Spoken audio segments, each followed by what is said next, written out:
Assalamu alaikum. Dear Imam Omar, I hope this finds you well.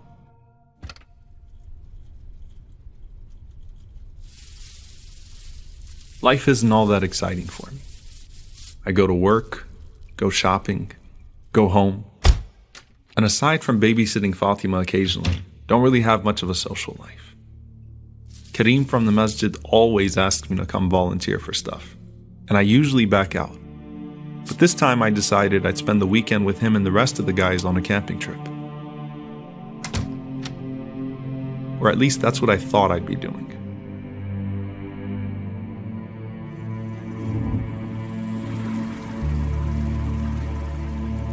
I'm not the most responsible guy in the world.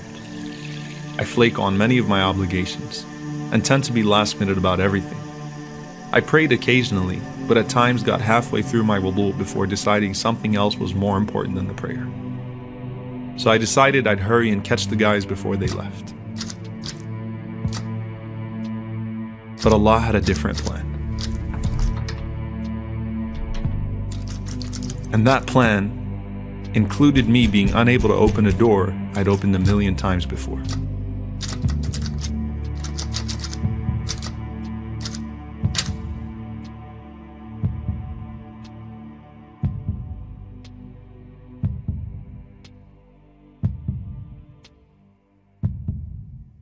So I figured I'd call Kareem and let him know this time I wasn't flaking on anything, but was just stuck in the bathroom.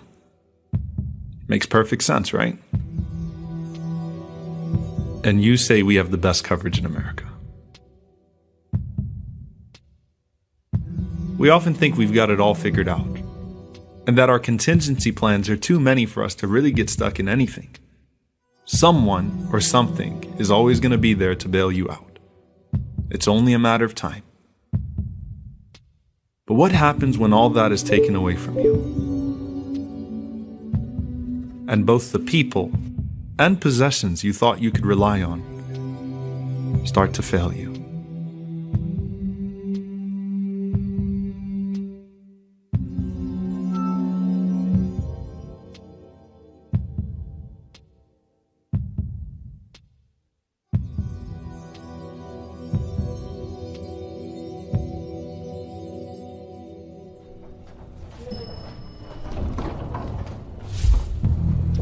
At some point, you just want anybody to hear you. And the movements in the hallway create this sense of hope that someone's gonna come get you.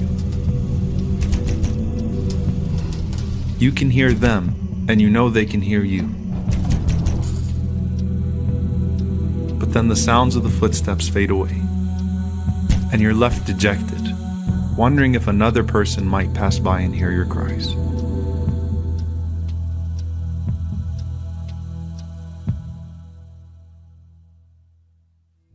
But as you wait, you might as well entertain yourself as best as you can.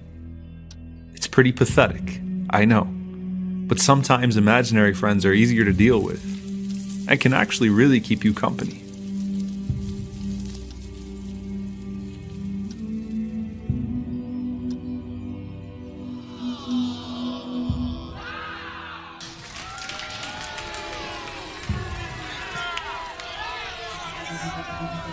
And they get boring too.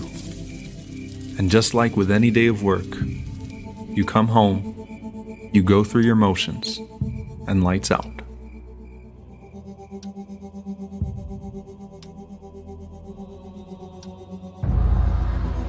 That wasn't exactly what I had in mind. And before I knew it, my bathroom started to seem more like a grave.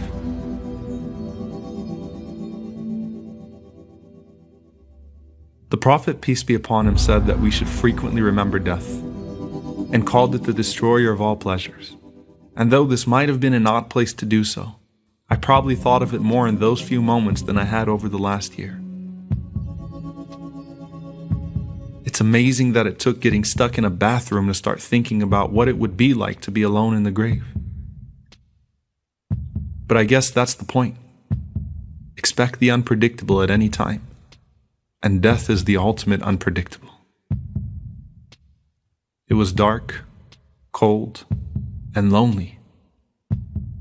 And suddenly every little sound was as loud as a jackhammer.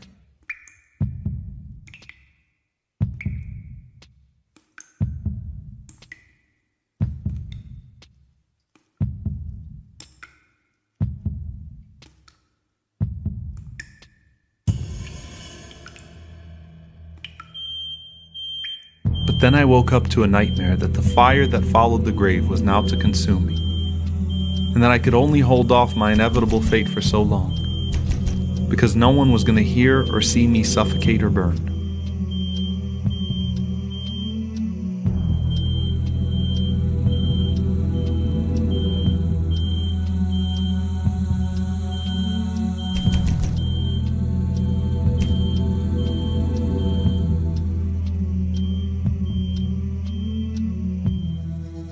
But Allah chose to spare me.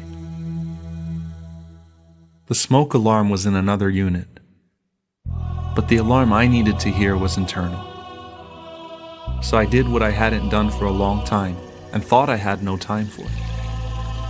No, it wasn't the best of places to start, but I had no choice, and surely my Lord is understanding and forgiving.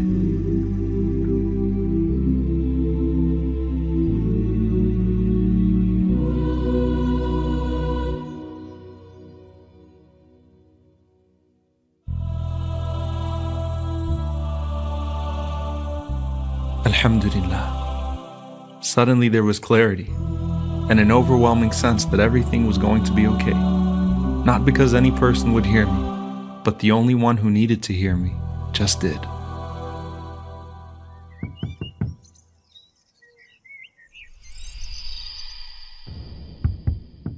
The sounds started to come back, but this time they sounded real. And ironically, it turned out to be the one guy I'd actually done something nice for this year.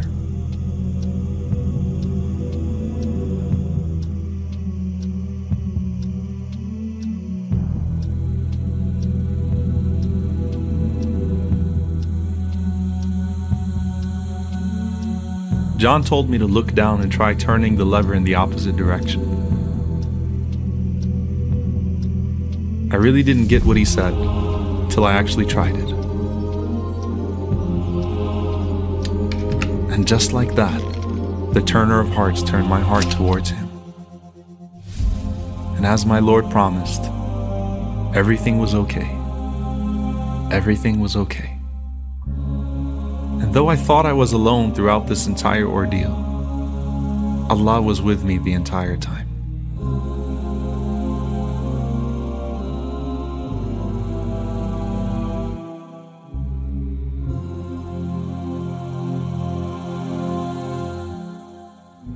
So Allah subhanahu wa ta'ala tells us in the Quran, وَمَن يَتَّقِ اللَّهَ يَجْعَلْ لَهُ مَخْرَجًا وَيَرْزُقْهُ مِنْ حَيْثُ لَا يَحْتَسِبُ. That when you're conscious of Allah, Allah will make a way out for you.